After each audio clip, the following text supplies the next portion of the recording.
안녕하세요. 전진선입니다. 오늘은 최근에 체외진단 의료기기 허가심사 시 자주 묻는 민원 사례에 대한 질의응답으로 FAQ 160이 개정됐어요. 2020년 12월 16일에 개정됐는데 이거를 같이 한번 읽어볼게요. 굉장히 저희 지금 진행하는 거에 도움이 많이 되는 정보인 것 같아요. FAQ 민원인 안내서는 맨 처음에 2017년 11월 달에 이제 처음 만들어졌고 2018년 11월 30, 2019년 12월, 2020년 12월 그래서 1년에 한 번 정도씩 계속 개정이 되고 있고 이것에 대해서는 저희가 정말 실제로 질문을 한 거를 바탕으로 한 개정이기 때문에 저희한테 도움이 되게 많이 되고 있어요. 보도록 하겠습니다. 목차는 이렇게 쭉 나와 있고요. 목차는 건너뛸게요. 밑에 다 나와 있는 것들이니까 160개의 질문이 이제 질의응답 되어 있어요. 자, 처음부터 볼게요. 자, 챕터 1은 체외진단 의료기기 허가심사 신청서에 대한 겁니다. 1번 2등급 체외진단 의료기기도 반드시 허가증 내지는 인증서에 적응증을 기재해야 하나요? 그랬을 때 2등급 체외진단 의료기기도 해당 체외진단 의료기기의 사용 목적에 부합하는 적응증을 기재하고 있으며 병리학적 진단을 위해 특정 단백질의 발현을 검사하는 데 사용되는 세포 및 조직병리 검사용 염세시약2는 예외적으로 적응증을 기재하고 있지 않습니다. 라고 되어 있네요. 적응증 기재해야 된다는 얘기죠. 2번 원재료가 동등하지 않아서 새로운 제품으로 신청하였으나 체외진단 의료기기 허가 신고 심사 등에 관한 규정 별표 7에 따라서 임상적 성능시험 자료 제출이 면제되는 경우 심사기관에서 심사가 가능한가요? 라고 했습니다. 별표 7은 여러분들 기억이 나실지 모르겠지만 저희 허심고시에 이거입니다. 보이시나요? 이렇게 동그라미 X 쳐져 있는 이건데 이거를 보면 새로운 제품으로 신청을 하였으나 이 별표 7에 따라서 임상적 성능시험 자료 제출이 면제되는 경우래요. 그리고 2등급에서 이게 면제되는 경우인 거죠. 여기에 따졌을 때 세모지만 면제되는 어떤 케이스인가 봐요. 어떻게 해야 되나요? 라고 되어져 있고 임상적 성능시험에 관한 자료가 면제되는 경우에는 기술문서 심사기관에서 심사가 가능합니다. 라고 되어져 있네요. 그러니까 2등급 새로운 제품이라도 임상적 성능시험 자료가 해당되지 않을 경우는 기술문서 심사기관에서 심사가 가능하다라는 얘기입니다. 3번 원재료의 변경으로 인해서 제조원에서 시험 규격의 일부 항목을 변경했습니다. 완제품 품질관리 시험 성적서와 품질관리 시험 절차서만 제출하면 되나요? 라고 했고 답변은 원재료 변경을 확인할 수 있는 자료 여기 처음에 원재료 변경으로 인해 라고 되어 있기 때문에 원재료 변경을 확인할 수 있는 자료와 여기는 성분 분량 등등 시험 규격 변경을 확인할 수 있는 자료 시험 절차서, 완제품 품질관리 시험 성적서 또는 품질관리 시험에 관한 자료를 제출해야 합니다. 라고 되어 있고 이때 사용하는 표준물질이 변경된 경우는 완제품 품질관리 시험에 사용되는 표준물질에 관한 자료도 제출이 필요하다고 써져 있습니다. 4번 수입 제품 중 제조원에서 사용하는 사용설명서와 국문 사용설명서는 동일해야 하나요? 일부 성능에 대해 사용설명서상에 기재가 안 된 경우는 어떻게 하나요? 답변은 국문 사용설명서는 일부 성능에 대해 기재된 제조원의 사용설명서와는 달리 체외진단 의료기기 허가 신고 심사 등에 관한 규정에 따라 제출한 성능 자료에 기반하여 모든 성능항이 기재되어야 합니다. 이 말은 일부 성능에 대해서 기재된 제조원의 영문, 프랑스어 내지는 그 나라의 사용설명서와는 달리 우리가 허가낸 허가증 기반으로 만들어진 게 국문사용설명서이기 때문에 허가된 모든 성능은 다 국문사용설명서에 담겨져 있어야 한다 라는 의미입니다. 그래서 국문사용설명서와 제조원의 사용설명서가 요즘 들어서 굉장히 다른 정보를 갖고 있는 다른 정보라는 게 틀린 정보를 얘기하는 게 아니라 성능 같은 경우 일부만 제조원의 사용설명서에 담고 있는데 우리는 성능에 대해서 굉장히 많이 이제 식약처에서 요청을 하시잖아요. 그거를 다 국문사용설명서에 담아야 돼서 거기에 대한 그 갭에 대해서 좀 관리하는 데 좀 어려움을 겪고 있는 케이스도 있어요. 5번 체외진단 의료기기의 변경 시 표준 용액은 각 농도별로 허가증에 기재되어 있으나 생산되는 표준 용액의 농도가 제조 로트별로 매번 달라집니다. 허가증의 원재료 및 시험 규격은 어떻게 해야 되나요? 자, 이때는 목표 농도값 플러스 마이너스 오차 범위로 기재할 수 있습니다. 단, 오차 범위는 각 농도에 따른 표준 용액별 구성마다 동일한 오차 범위가 적용돼야 합니다. 또한 근거 자료로서 각 농도별로 목표 농도값 플러스 마이너스 오차 범위를 확인할 수 있는 원재료 성분 및 분량을 확인할 수 있는 자료, 완제품 품질관리 기준서, 시험 성적서를 제출해야 합니다. 라고 답을 하고 있습니다. 6번 부분품의 추가 시 워시, 쉬스 솔루션 등도 사용기간 설정 자료 및 완제품 품질관리 시험 성적서를 제출해야 하나요? 네, 제출해야 됩니다. 이런 경우에 완제품의 품질관리 시험 성적서 또는 품질관리 시험에 관한 자료, 원배치 제출해야 되며 사용기간의 설정도 ISO 23640을 기준으로 해서 시험한 성적서를 함께 제출해야 합니다. 7번 2등급 체외진단 의료기기 중 완제품 품질관리 시험에서 임상검체를 사용해서 완제품 품질관리 시험 성적서를 발급하는 경우 시험 규격 항에 임상검체에 대한 관리사항을 기재해야 하나요? 라고 했을 때 당연히 기재해야 된다고 나와져 있습니다. 8번 2등급 제품 중에 작용원리 사용 목적이 새로운 제품들은 기술문서 심사 대상인지 임상적 성능시험 자료 심사 대상인지 판단이 어려운 경우는 어떻게 해야 되나요?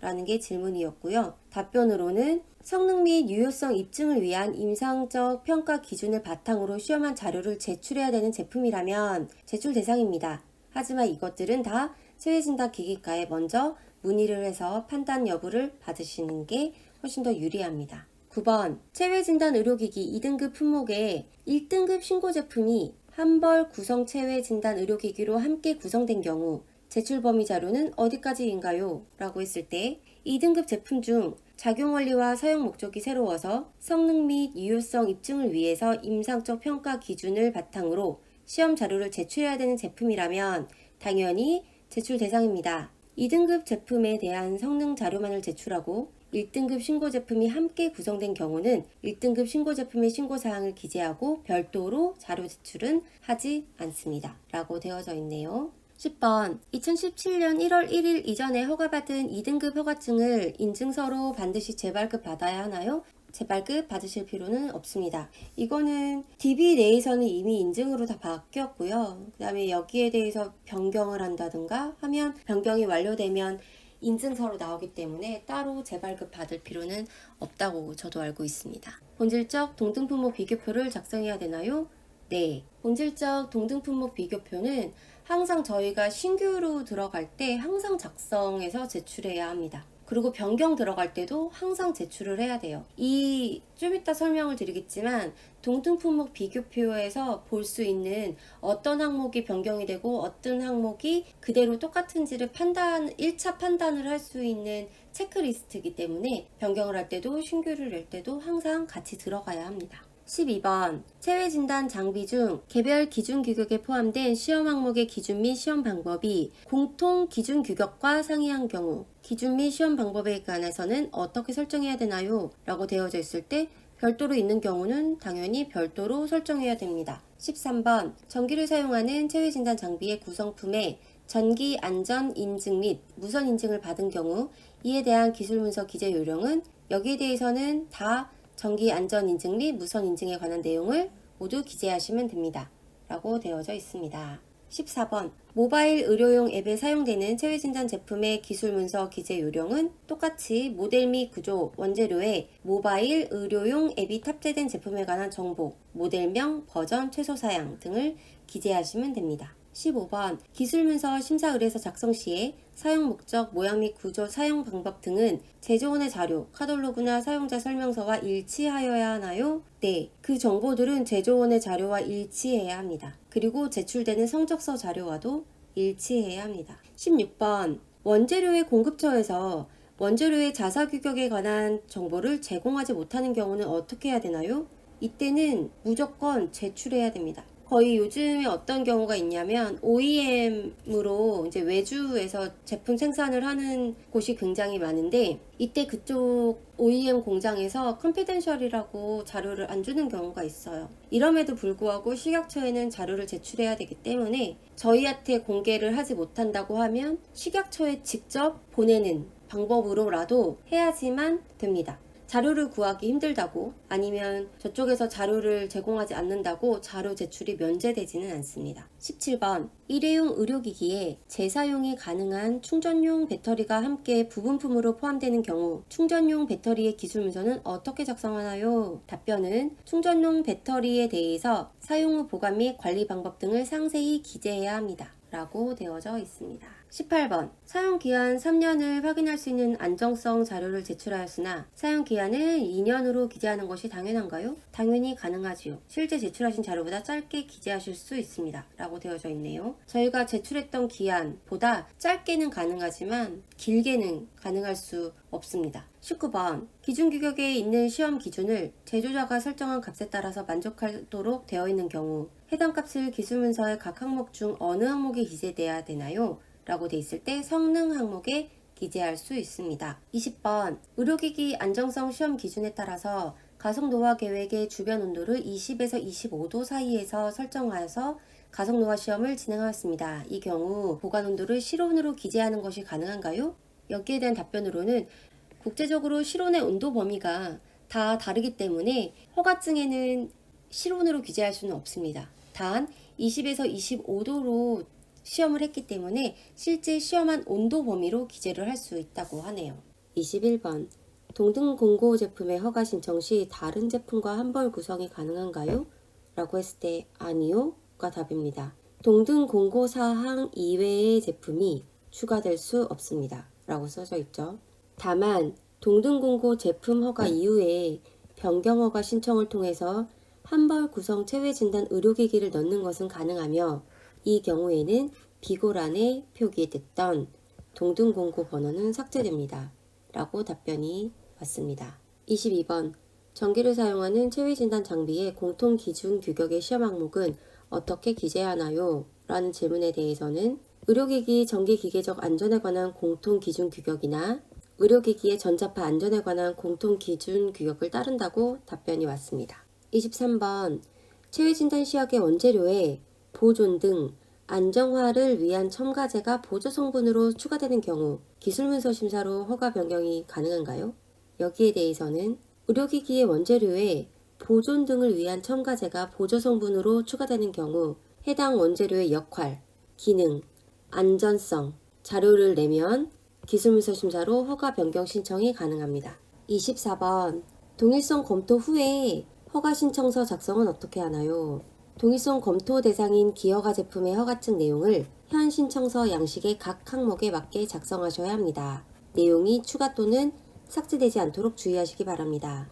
라고 답변이 나왔습니다. 저도 동일성 검토 대상을 한번 해본 적이 있어요. 그때 당시에 어떤 식으로 진행을 했냐면 정말 아주 똑같이 했어요. 예를 들어 A 제품의 허가증에 굉장히 여러 가지 정보들이 적혀져 있잖아요. 사용 방법, 주의사항, 원재료, 기타 등등.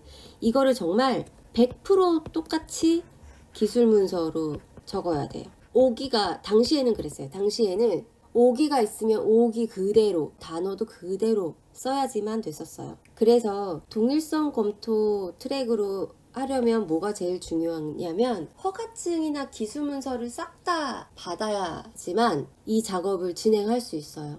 25번 환벌 구성 체외 진단 의료기기의 본질적 동등 품목 비교표는 어떻게 작성해야 하나요? 답변으로는 환벌 구성 체외 진단 의료기기는 각각의 의료기기로 구성된 제품이므로 본질적 동등 품목 비교표를 각각 구성된 의료기기 별도로 작성하여야 합니다. 26번 체외 진단 장비가 1등급에서 2등급으로 상향된 품목인 경우에 1등급 신고 시에 해당 사항에 없었던 시험 규격 등에 대해서 동등 품목 비교표를 어떻게 작성해야 되나요? 라는 질문에 대해서는 기허가 된 제품의 시험 규격은 공란으로 기재하고 신청 제품의 시험 규격을 작성하신 후 아니오에 체크하여 진행하시면 됩니다. 라고 합니다. 27번 본질적 동등품목 비교표 작성 시에 사용 목적과 작용 원리 등이 다른 여러 회사의 제품과 각 항목별로 유사점이 있을 경우 모든 제품을 비교해서 작성해야 되나요? 여러 제품과 동시 비교를 통해 작성할 수 없습니다. 같거나 유사한 한 개 제품만 비교해서 작성 제출하시기 바랍니다.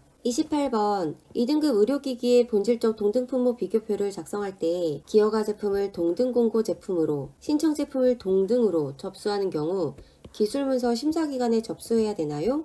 동등공고 제품임을 확인할 수 있는 시험 성적서와 함께 한국의료기기안전정보원에 접수하면 됩니다. 29번 체외진단 장비의 본질적 동등품목 비교표 작성 시에 동등 여부의 판단 기준은 무엇인가요? 이거는 규정 별표 6 규정이라고 하면 체외진단 의료기기 허가 신고 심사 등에 관한 규정이에요. 여기서 별표 6을 본다면 별표 6 체외진단 장비 동등 제품 판단 기준 그래서 새로운 제품, 개량 제품, 동등 제품의 사용 목적, 작용 원리, 성능, 시험 규격, 사용 방법 이렇게 나와 있습니다. 이 표를 참고하시면 됩니다. 여기도 답변이 똑같죠. 사용 목적, 작용 원리, 성능, 시험 규격, 사용 방법 판단 기준은 이렇게 5개입니다. 30번 체외진단 장비의 사용 목적에는 표방하지 않았지만 기술문서 기재사항의 사용 방법 부분에 특정 질환 치료에 대한 메뉴 제공이 있는 경우 심사 종류가 달라지나요?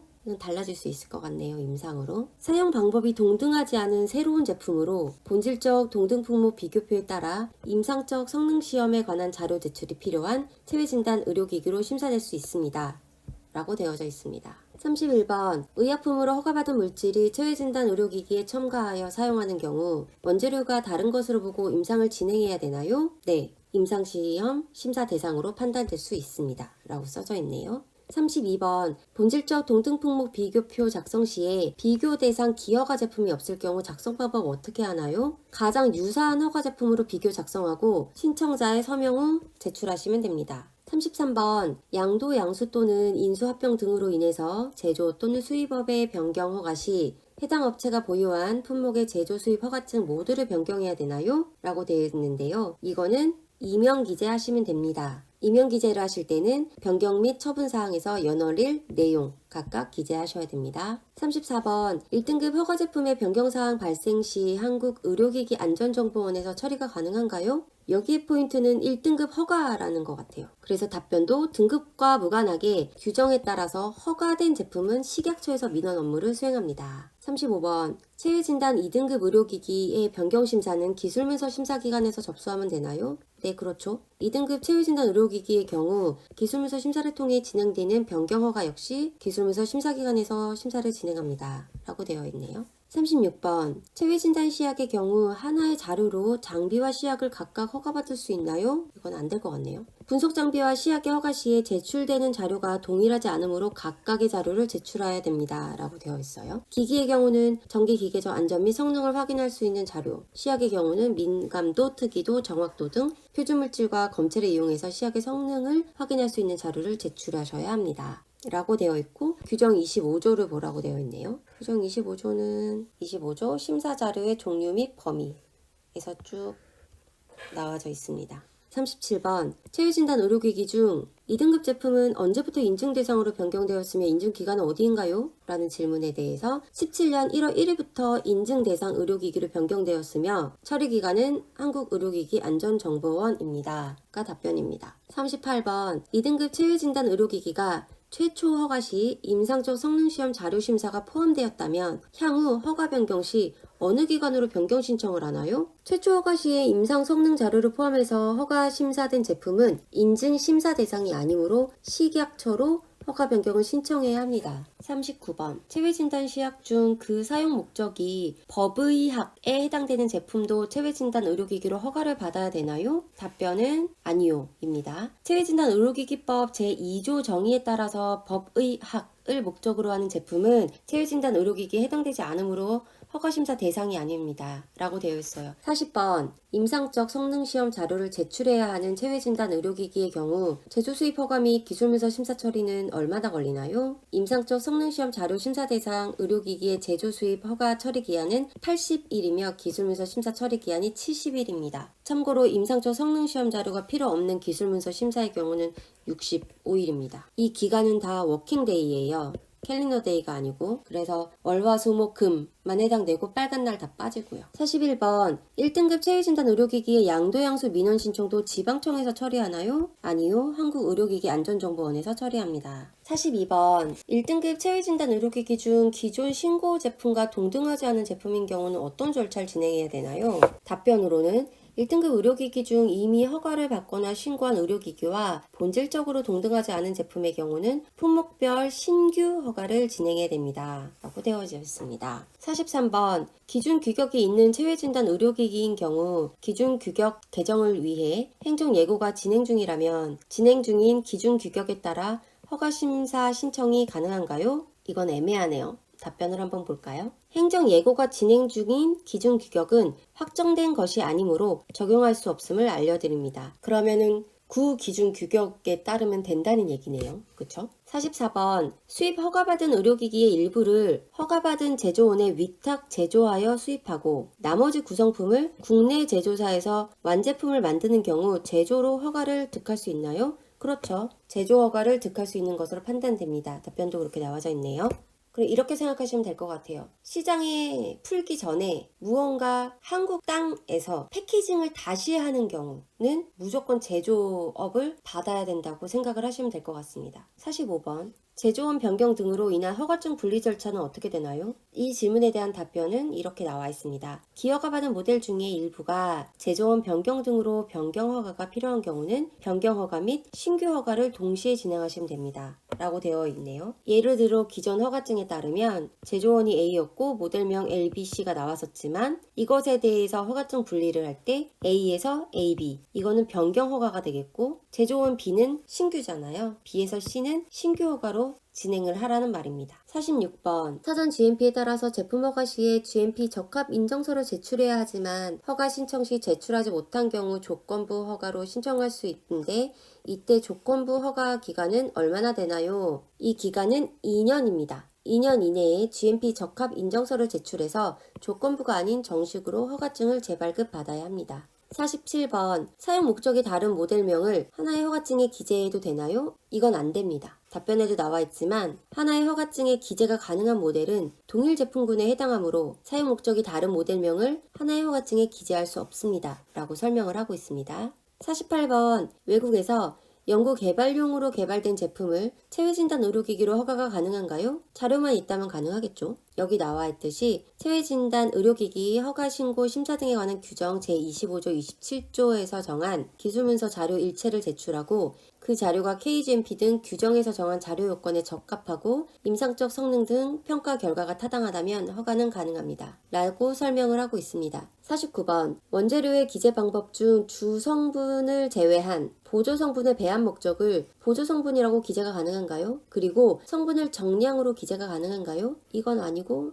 이건 맞겠네요. 체외진단 의료기기 허가 신고 심사 등에 관한 규정 제9조에 따라서 원재료의 배합 목적에는 배합하는 목적을 기재하도록 규정하고 있습니다. 완충제, 보존제 등으로 기재를 해야 되고 주성분이 아닌 경우에는 신청서, 신고서에는 정량으로 기재가 가능합니다. 다만 원재료에 관한 제조원 자료에는 실제 사용량을 확인할 수 있어야 됩니다. 이 말은 허가증에는 정량으로 적지만 허가 시 제출하는 자료에는 모두 다 정확한 양이 적혀 있어야 된다는 얘기입니다. 구조를 한번 볼까요? 여기 나와 있죠. 구조 원재료는 다음 각호에 따라 기재한다 해서 쭉 나와 있습니다. 배합 목적과 원재료명 또는 성분명 해서 특성에 맞게 배합한 목적과 각 원재료는 일반명 또는 화학명을 기재한다. 분량에는 각 성분의 분량 및 단위를 기재하고 범위를 설정할 수 있다. 주성분 이외의 성분의 경우 정량으로 표시할 수 있다. 라고 되어져 있네요. 50번 원재료의 기재 방법 중 원재료명 또는 성분명을 기재하고자 하는데 해당 항체를 제조하는 제조사의 특정 상품명을 기재하고자 하는데 인정이 가능한가요? 안 되죠.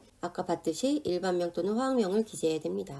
51번 원재료에 대한 자료는 미국 제조원에서 작성한 자료를 제출하고자 합니다. 추가로 확인하여야 하는 내용이 있습니까? 제출하려고 하는 자료가 규정 제27조에서 정한 첨부자료 요건에 부합하고 책임자의 서명이 포함되어 있는 자료가 제출되어야 합니다. 52번 원재료 분량 기재 시 범위로 기재가 가능한가요? 가능했었죠. 원재료 분량의 의도된 정확한 분량을 기재하는 것이 원칙입니다만 범위로 기재할 경우 최소 분량과 최대 분량 적용 시 제품의 성능이 동일함을 확인할 수 있는 자료를 제출하셔야 합니다. 53번 2등급으로 기인증된 제품의 사용 목적 변경 시 2등급 기술문서 심사기관에서 검토가 가능한가요? 답변에서도 보면 추가하려는 적응증이 임상초 성능시험 자료가 필요한 경우라면 식약처로 해당 사용 목적을 포함해서 신규 허가를 신청하라고 되어져 있네요. 54번 허가 인증받지 않은 혈당 측정기를 검사지 인증서에 추가할 수 있나요? 혈당 측정기 허가사항에 반영되어 있지 않은 모델에 대해서는 인증서에 반영할 수 없습니다. 나와져 있네요. 55번 개인용으로 허가된 제품을 전문가와 함께 사용하고자 하는 경우 개인용으로 기여가 되어 있는 제품을 전문가용으로 신규 허가 심사 신청이 가능한가요? 개인용으로 허가된 제품인데 전문용으로 허가를 다시 해도 되느냐는 질문인 것 같아요. 여기에 대한 답변으로는 기허가받은 개인용 제품을 전문가용으로 사용하자 하는 경우에는 신규 허가 심사를 하기에는 동일한 사용 목적, 동일한 원재료이므로 기존의 허가 제품을 변경하시기 바랍니다. 라고 되어져 있습니다. 이건 신규가 아니라 변경이라는 말이네요. 어떻게 다들 도움이 되셨을까요? 식약처에서 굉장히 자세히, 굉장히 다양한 질문에 대해서 답을 달아주셔가지고 여기에 대해서는 첨언을 많이 하지 않았던 것 같아요. 그냥 기재되어 있는 질문과 답변을 조금 이해하기 쉽게 풀어서 읽은 정도밖에 안 되는 것 같아요. 그래도 도움이 되셨으면 좋겠고요. 다음 챕터에서 뵙겠습니다. 감사합니다.